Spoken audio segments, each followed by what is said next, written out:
Arduino hardware explained in 3 minutes. Let's start without wasting any time. Let's start with the most eye-catching part of the Arduino, the ATmega328P. This dead beetle looking thing is the brain of the Arduino, containing the processor, memory, RAM, timers, and everything else needed to run your code.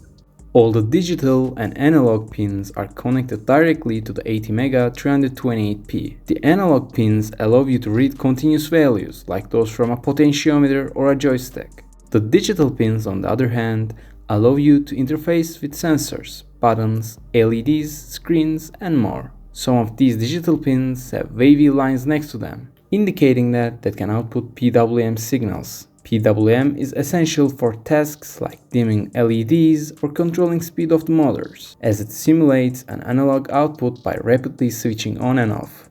The board also includes LED indicators and a reset button. The LED marked L is connected to the digital pin 13. It's often used for simple tests like blinking during your first Arduino project. Then there is the on LED, which lights up whenever the board has power. And there is the RX and TX LEDs near the USB port. These blink when data is being sent or received over USB, helping you see when Arduino is communicating with your computer.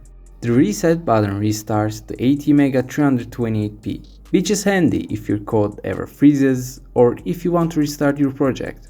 Now let's talk about the ICSP pins. There are two sets here. The ICSP pins next to ATmega328P are used to program it directly, such as when loading a new bootloader. The second ICSP header near the USB port is for the Atmega16u2 chip, which handles USB communication.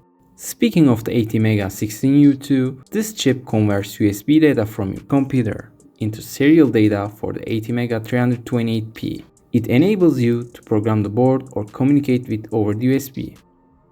Now for the power input section. The Arduino can be powered through the barrel jack, USB or voltage input pin.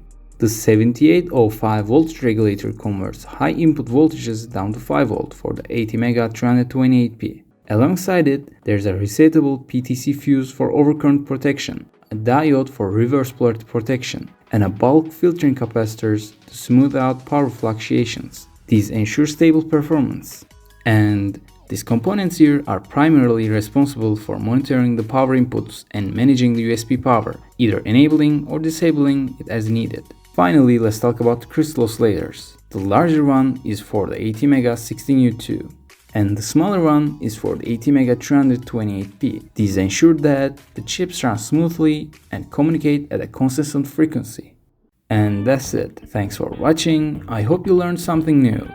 If you enjoyed this quick breakdown, don't forget to like and subscribe for more hardware tutorials. See you in the next project.